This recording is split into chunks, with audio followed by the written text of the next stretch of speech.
नोरमा group, जो सोचता है वो करता है। आपके अपने सपनों का आशियाना। यार भारत लाइव देख रहे हैं आप। देखिए, चिराग पासवान के बयानों के बाद ये कयास लगाए जाने लगे थे कि क्या चिराग पासवान के एनडीए के नेताओं से बन नहीं रही है या फिर एनडीए में सब कुछ ठीक नहीं है। जनता दल यूनाइटेड के संपर्क में रहे खान ब्रदर्स को जब से चिराग पासवान ने ज्वाइन कराया है और बीपीएससी वाले मुद्दे पर प्रखरता से अपनी बातों को रखा है, सरकार विरोधी बातों को रखा है, उनके जीजा ने भी ये स्वीकार किया है, चिराग पासवान ने भी स्वीकार किया है कि बीपीएससी की जो परीक्षा हुई है उसमें धांधली हुई है। अब जब भारतीय जनता पार्टी किसी मुद्दे पर नहीं बोल रही है, जनता दल यूनाइटेड नहीं बोल रही है, बाकी संगठन के बाकी जो और घटक दल हैं वो नहीं बोल रहे हैं, ऐसे में चिराग का खुलकर सरकार विरोधी बयान देना क्या कहलाता है, इसके बारे में हमारे संपादक ने विशेष रूप से आपको बताया कि किस प्रकार प्रशांत किशोर का कंधे का इस्तेमाल कर रही है लोजपा रामविलास, और सीटों के बैलेंसिंग के लिए भी ये पावर पॉलिटिक्स का गेम चल रहा है। लेकिन अब चिराग पासवान के बाद जीतन राम मांझी के बयान ने एनडीए में उठापटक की तस्वीर को पूरी तरह से उजागर कर दिया है। देखिए, आपको बताते चले, केंद्रीय मंत्री जीतन राम मांझी के हालिया बयानों के बाद बिहार के राजनीति में हलचल मच गई है। एनडीए से विपक्षित होने के बाद करते हुए जीतन राम मांझी ने कहा था कि उन्हें दिल्ली और झारखंड में एक भी सीट नहीं दी गई, अब वे बिहार में अपनी ताकत दिखाएंगे। इस पर अब राजनीतिक दलों की अपनी अपनी प्रतिक्रियाएं भी आने लगी हैं।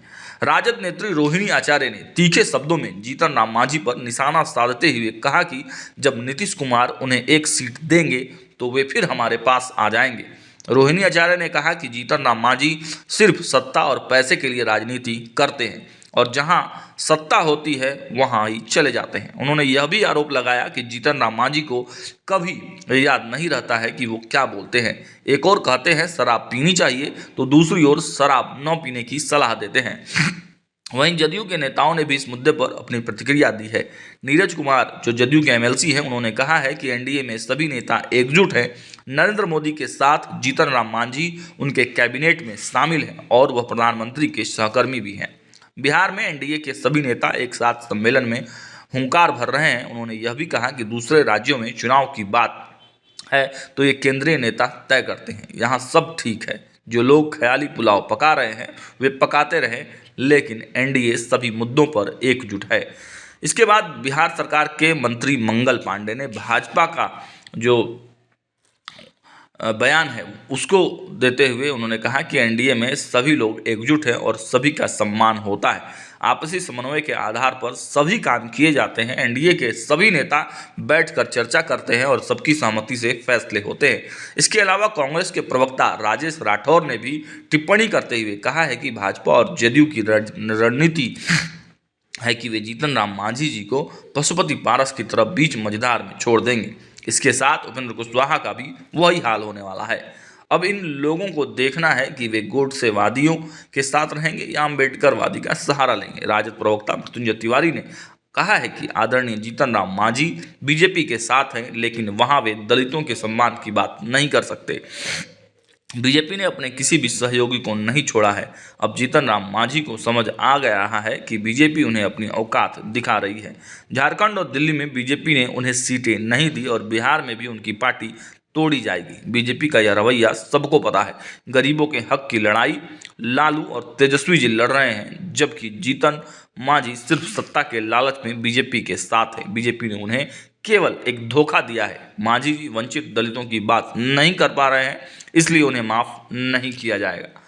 अब देखिए, ये तमाम प्रतिक्रिया तो निकलकर सामने आ रही है। ऐसे में चिराग पासवान ने जो दांव चला था वह उनके ही लिए हानिकारक साबित हो रहा है, क्योंकि चिराग पासवान ने प्रेशर पॉलिटिक्स करके एक तरफ से आप कहें तो प्रशांत किशोर के कंधे का इस्तेमाल करके दिल्ली में तो सीटें ले ली, लेकिन अब बिहार के सीटों पर भी उनकी नज़र है और कहा जा रहा है कि 40 सीटों पर कहीं ना कहीं चिराग पासवान की नज़र है। लेकिन एनडीए में उतनी बात बनती दिखाई नहीं दे रही है। लेकिन अब जीतन राम मांझी ने जब 20 सीटों की डिमांड कर दी है और उस पर एक तरह से दावा कर दिया है, एनडीए को आंखें दिखा दी हैं, ऐसे में क्या एनडीए अब पूरी तरह से अलग थलग हो गया है? क्या एनडीए समाप्त हो जाएगा? इन तमाम विषयों पर हमारे संपादक ने भी चर्चा किया है, आप पंचनामा देख सकते हैं। फिलहाल इस वीडियो में इतना ही। देखते रहिए भारत लाइव। बहुत बहुत धन्यवाद। आपके सपनों को हमने सजाया है। ई होम्स पैनोरमा को हमने बनाया है। ई होम्स मेरा एक सपना था जिस पे मैं पिछले 4 साल से काम कर रहा था। हमने जो बनाया है वो सबने है माना। ई होम्स पैनोरामा में हो आपका भी आशियाना। और फाइनली हमने 2021 में इस प्रोजेक्ट को लॉन्च किया। बहुत लोग अप्रिशिएट कर रहे हैं कि पूर्णिया जैसे शहर में, बिहार के, एक तो बिहार की बात करें उसमें भी पूर्णिया जैसे छोटे जगह में इस तरह का लाइफस्टाइल देना, ये सुन के हम लोगों को बहुत अच्छा लगता है। ई होम्स में हमने कुछ और भी किया है, जैसे हम जिस जगह में रह रहे हैं हमारे फैमिली सिक्योर हो, उनको सिक्योरिटी का ध्यान में रखा है।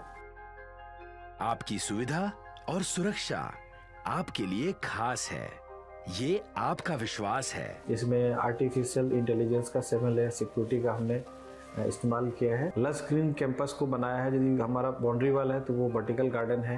ये जितनी भी फैसिलिटी होता है एक इंटरनेशनल टाउनशिप में ई होम्स है, ये हम लोग विश्वास नहीं कर पा रहे हैं। जो भी हमारे मित्र दोस्त या जो भी हमारे बाहर के बाहर आते हैं तो हम लोगों को बहुत अच्छा सुनने को मिलता है और बहुत अच्छा क्रेडिट मिल रहा है। वो सारा हमने सिर्फ एक बिल्डिंग नहीं बनाया, हमने एक बहुत अच्छा लाइफस्टाइल दिया ई होम्स में, और मेरा एक सपना था जिसको मैं आज फुलफिल होते हुए देख पा रहा हूँ। ये आपका आवास है। ई होम्स पैनोरामा में अब आपका निवास है। E Homes Panorama, luxurious lifestyle redefined. Panorama Group, जो सोचता है वो करता है। अगर ये वीडियो पसंद आई और वह बिहार के राजनीति और बिहारियत से सरोकार रखेनी तो सब्सक्राइब बटन दबा के चैनल के सब्सक्राइब कर ली। ओजे एगो घंटी बा, ओकरा बटन दबा देला से कुल सटीक और मारक खबर रुआ मुफ्त में मिल जाई। अगर रुआ पत्रकारिता के हमनी के नया प्रयोग में सहयोग कर चाहतानी तो ज्वाइन बटन दबा दी। पेटीएम नंबर नोट कर ली 9386 816